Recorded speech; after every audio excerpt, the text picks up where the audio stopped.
We are deeply disappointed by Rwanda. Aya ni amakuru meza mbazaniye ariko ni n'amakuru mabi mbazaniye kuri bamwe. Joseph Kabila hari abamukunda hari n'abamwanga. Abamwanga nababona ko yagambaniye igihugu cye cya Repubulika Iharanira Demokarasi ya Kongo akajya gukorana n'inyeshyamba za M23 yabanje no guhangana nazo. Mwibutse ko Joseph Kabila ari wabanje kuba perezida wa Repubulika Iharanira Demokarasi ya Kongo mbere yuko Antoine Felix Tshisekedi amusimbura mu mwaka wa 2019. Leta Zunze Ubumwe za Amerika rero zamaze gufatira uyu Joseph Kabila ibihano. Joseph Kabila Kabanga wahoze ari perezida wa Repubulika Iharanira Demokarasi ya Kongo kuva mu mwaka wa 2001 ubwo papa we yapfaga ari we Laurent Désiré Kabila yapfaga arashwe n'umurinzi we. Uyu Joseph Kabila yaramusimbuye kuva mu mwaka wa 2001 kugeza mu mwaka wa 2019, ariko ni nawe wabanje guhangana n'inyeshyamba za M23 aza no kuzitsinda mu mwaka wa 2013, ariko na n'ubu ntabwo wakibaza ukuntu yari asigaye akorana n'izi nyeshyamba za M23 akanaziterana n'inkunga. Ari we muntu rwose wahanganye nazo, ari we muntu wabanje kwica abanyamurenge akabakorera genocide ku butegetsi bwiwe. Mwibutse ko aribwo hahunze abanyamurenge benshi bavugaga ko bakorerwa ubwicanyi, yewe n'abari mu Rwanda bahabonye akazi mu bucamanza, mu butasi, mu gisirikare n'ahandi, bose bahunze ku bwa Joseph Kabila. Ariko bigatangaza abantu benshi ukuntu uyu mugabo wahoze ari perezida wa Repubulika Iharanira Demokarasi ya Kongo yica abanyamurenge abakorera genocide, yaje noneho kujya ku ruhande rwabo agatangira kubarwanira, akarwanya ubutegetsi bw'uwamusimbuye. Abenshi bakabyita ishyari cyangwa se depression yuko atagumye ku butegetsi nk'abandi bategetsi bo muri Afurika usanga bamaze imyaka n'imyaniko ku butegetsi, nawe akaba ariko yabitekerezaga ariko bikaba byaranze gucamwo, none akaba ari kurira ayo kwarika. Uyu rero Antoine Felix Tshisekedi perezida wa Repubulika Iharanira Demokarasi ya Kongo yatanze itegeko ryo gufatira uyu mugabo Joseph Kabila ibihano muri Repubulika Iharanira Demokarasi ya Kongo. Ubwo ndavuga mbere ya Leta Zunze Ubumwe za Amerika. Yafatiwe ibihano ndetse anashyirwaho n'igihano cy'urupfu. Buriya Repubulika Iharanira Demokarasi ya Kongo iramutse imuciye iryera nakabuza no kumushyira mu mugozi, umuhogo gahuza, umuhogo ikihuza rwose akayamanika unuko agapfa, kubera ko umugabo ugambaniye igihugu ngabo rutwa n'imbwa di. Aha nkoze hasi ni usibuye reka ndongere dusubire mu mateka ya kera, ariko mbere y'ibyo byose reka tubanze twumve ibyo Leta Zunze Ubumwe za Amerika zamuhoye, icyo ziri kumushinja n'impamvu yafatiwe ibihano. Ibihano bifatiwe Joseph Kabila na Leta Zunze Ubumwe za Amerika bije nyuma y'ibihano byafatiwe abayobozi barimo perezida w'u Rwanda Paul Kagame byo kumukuraho visa bya burundu. Buriya perezida Paul Kagame ngo ntiyahirahira kandi ajya ku butaka bwa Leta Zunze Ubumwe za Amerika. Ariko iyo kode muri kureba aho hejuru muri kuyibona, iyo kode ni yacu. Ushaka kudutera inkunga ku makuru tukugezaho rwose, cyangwa se kudutera inkunga kugira ngo mu minsi iri imbere natwe dutangiye tubereke amashusho ku bikoresho duteganya kugura, kandi murabizi ko tubagezaho amakuru tutabogamiye ku ruhande urwo ari rwo rwose, bitandukanye na biriya bitangazamakuru mujya mubona bibwira amakuru bibogamiye ku ruhande rwa kanaka kuko bafana aho ya twe tubabwira amakuru tutabogamye kandi amakuru aza akunogeye. Iyo kode rwose wayicishaho inkunga guhera ku mafaranga 100 ndetse no kuzamura kugeza kuri ayo ushaka. Ibihumbi 100 rwose wayashyiraho mu gihe wifuza cyangwa se ukunda amakuru yacu. Reka twumve ibyo Leta Zunze Ubumwe za Amerika zafatiye uyu mugabo Leta Zunze Ubumwe za Amerika zatangaje ko zafatiye ibihano Joseph Kabila Kabanga wahoze ari perezida wa Repubulika Iharanira Demokarasi ya Kongo. Urwego rw'iki gihugu rushinzwe imari nirwo rwatangaje ko rwafatiye ibihano uriya mugabo wayoboye Kongo Kinshasa mu gihe cy'imyaka 18 cyangwa 19. Ni nyuma y'uko leta ya RDC Repubulika Iharanira Demokarasi ya Kongo yakunze kumushinja guha ubufasha inyeshyamba zo mu mutwe wa M23 imaze imyaka irenga 4 iri mu ntambara nayo ndetse muri Burasirazuba bwa kiriya gihugu. Mu mwaka ushize urukiko rukuru rwa gisirikare muri RDC, ubwo ndavuga muri Repubulika Iharanira Demokarasi ya Kongo, rwakatiye Kabila igihano cy'urupfu nyuma yo kumuhamya ibyaha birimo kugambanira igihugu, kujya mu mutwe ugambiriye gukuraho ubutegetsi ndetse n'ibyaha byibasiye inyoko muntu byari nyuma yo kugaragara mu mujyi wa Goma igenzurwa n'inyeshyamba za M23. Usibye rero kumukatira urwo gupfa, leta ya RDC kandi yafatiriye imitungo ye yose ndetse inasesa ishaka rya PRD ryari rishaka ryiwe n'ubundi yarasanzwe arimo. Amerika ivuga ko yagarutse muri Repubulika Iharanira Demokarasi ya Kongo afite umugambi wo guhungabanya cyangwa se guhungabanya guverinoma ya Kongo iyobowe na Tshisekedi binyuze mu guha ubufasha izi nyeshyamba za M23 zishinjwa kuba zifashwa na guverinoma y'u Rwanda. Usibye ko na guverinoma y'u Rwanda yavuze ko yabyemeye ko ikorana n'izi nyeshyamba M23 mu kurinda abakongomani b'abatutsi, nubwo ari nk'ababitera utwatsi bakavuga ko nta burinzi babonye ahubwo batangiye kwicwa nyuma y'uko bakandagiye ku butaka bwa Repubulika Iharanira Demokarasi ya Kongo. Ariko ntabwo haburamo n'abandi bayishima bakavuga ko rwose babarinda. Kandi none Leta Zunze Ubumwe za Amerika ivuga ko kandi yaba yarabahaye ubufasha bw'amafaranga AFC kandi mu rwego rwo kugira ngo uruhare rwayo rwa politiki rugaragare mu burasirazuba bwa Repubulika Iharanira Demokarasi ya Kongo. Wakibaza ngo Joseph Kabila amafaranga yabahaye yakoye he? Nabyo turasho tubivugeho, tunavuge n'impamvu Perezida Paul Kagame amugaragaza nk'aho ari perezida wabaye muri Repubulika Iharanira Demokarasi ya Kongo mwiza, ariko nanone kibaza impamvu mu gihe mu myaka 18 cyangwa 19 yayoboye u Rwanda rutigeze rubasha gusenya FDLR, kandi uyu mugabo ngo yarasanzwe gukorana n'u Rwanda bya hafi. Ukibaza impamvu rero batigeze babasha gusenya FDLR cyangwa se ngagarika iryo kwicwa ry'abatutsi ryabaga muri Repubulika Iharanira Demokarasi ya Kongo, bamugaragaza nk'intwari. Nirari cyangwa se namayobera yo mu butegetsi na politike amere kugaragaza umuntu nkaho ari umuntu mwiza kwere ubufatanye bafitanye ku mande zombi, nyamara wishe agatsemba ndetse abo bwoko bw'abatutsi bw'abanyamurenge bavuga. Washington DC kandi yamushinjije kuba yarashishikarije abasirikare bo mu ngabo za leta ya Kongo FARDC kuzivamwo bakiyunga kuri FC23 ndetse no kuba kandi ari gutegura kugaba ibitero kuri FARDC aturutse mu mahanga. Ako kari muri kukumva kugaba ibitero kuri FARDC aturutse mu mahanga muri kubyumva. Iyo makuru yo guturuka mu mahanga nayo reka mbanze nyavugeho. Muri ko Repubulika Iharanira Demokarasi ya Kongo yagabweho ibitero mu minsi ishize biturutse muri Zambia. Zambia ni igihugu n'ubundi cyegeranye hafi cyangwa se gihuje umupaka na Repubulika Iharanira Demokarasi ya Kongo.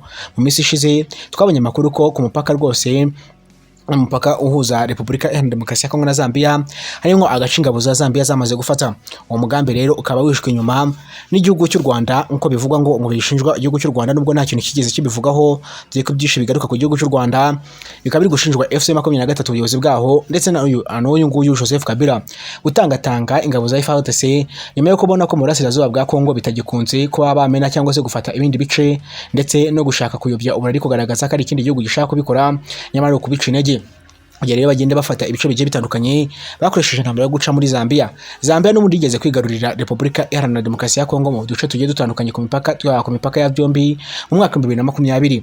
Gusa baje kuhava nyuma rero byongeye kuba mu minsi iri imbere ishize nibwo twumvishije amakuru ko Zambia yongeye kugaba ibitero ku butaka bwa Repubulika Iharanira Demokarasi ya Kongo, ikaba yanakwigarurira uduce kakora ingabo za leta. Ayo makuru rero arayemeza neza ko Joseph Kabila ariwe uribiri inyuma. Wibutse ngo hari code rwose, iyo code ikeneye inkunga washiraho ayo ufite yose kugira ngo ushyigikire ndetse dukore studio tujye tubereka amashusho bandi byo kubabwira mu majwi. Uno ntabwo tuba turi kubaha amajwi cyangwa se turi kubaha amakuru neza, kandi urabizi ko amakuru tubaha twese turasesengura tukabegezaho akantu ku kandi. Washington DC kandi rero iri kumushinja rero gufasha ndetse M23 no gutera ayifashishije amahanga nka Zambia n'ibindi bihugu bigiye bitandukanye. Ikindi birakwiye rero ko dutera inkunga kugira ngo tujye dukomeza kubabwira amakuru yizewe kandi atandukanye n'ibyo bitangazamakuru mujya mubona bibaha amakuru bibaba bibogamye. Ikindi kandi ngo Joseph Kabila mu byo yakoze, ikindi ngo rero nuko yabaye yaragize uruhare mu gushyiraho umunyepolitike utavuga n'urumwe na perezida cyangwa se ikindi ngo nuko yaba yaragize uruhare mu gushyiraho umunyepolitike utavuga rumwe na perezida uriho kugira ngo yisubize ijambo muri guverinoma. Ivyo rero nabyo bikomeje kongera kuvugwaho mu byo Leta Zunze Ubumwe za Amerika zatumye afatirwa ibihano no gushaka kubangamira Perezida Antonio Felix Tshisekedi Tshilombo ndetse ngo mu buryo bwa politike. Kandi ku bwa Washington DC Kabila yafashije FC23 nayo 23 fashe FC23 nayo 23 mu buryo bw'ibikoresho. FC nayo 23 biratandukanye. AFC ni ishyaka yobowe na Colonel Nanga, M23 ni igisirikare kiyobowe na General Sultani Makenga.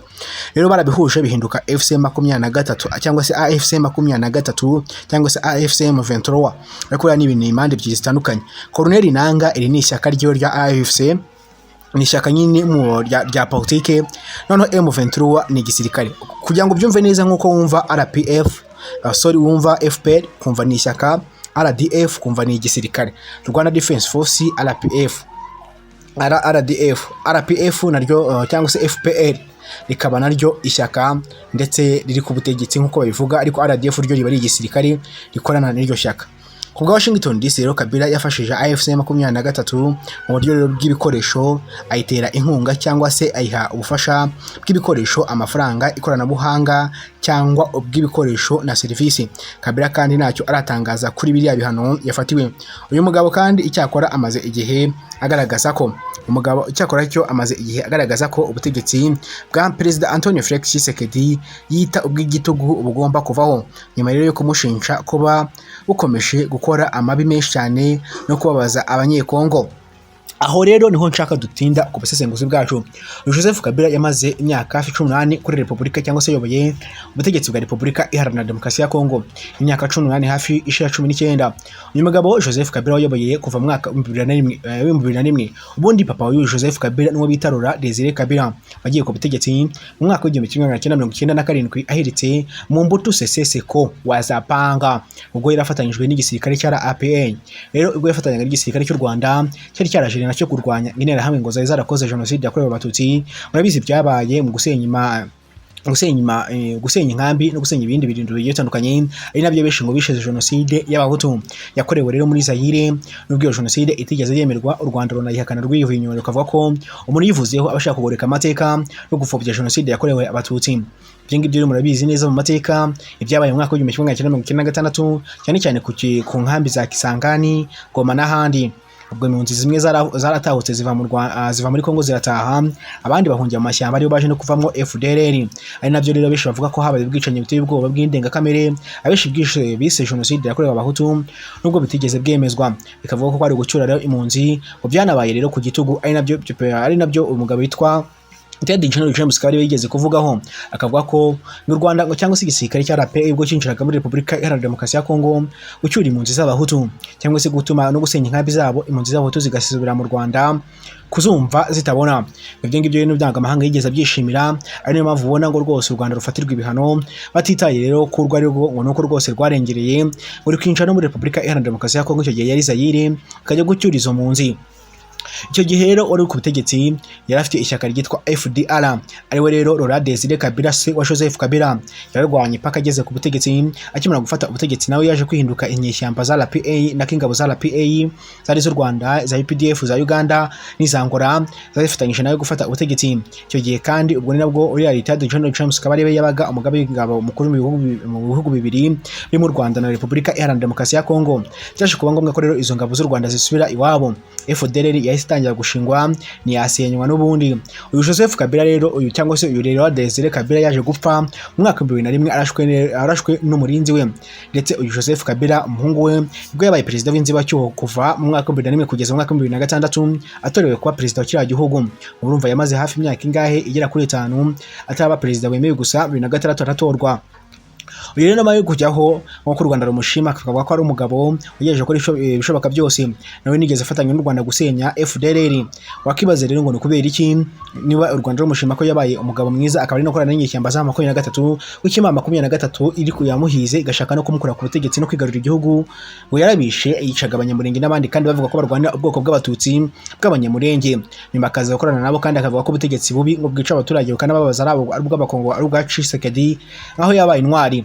Tuze gusubira mu gice cya kabiri kugira ngo tubisesengure neza. Turaza kubikorera ikiganiro ku byako korande rwacyo. Kanda subscribe rero kugira ngo ujye ubasha kubana nanjye Exafo News. Nge nitwa Olivier. Kanda subscribe ariko niyo code muze gushyira akantu nyabona dore ibintu bimeze nabi.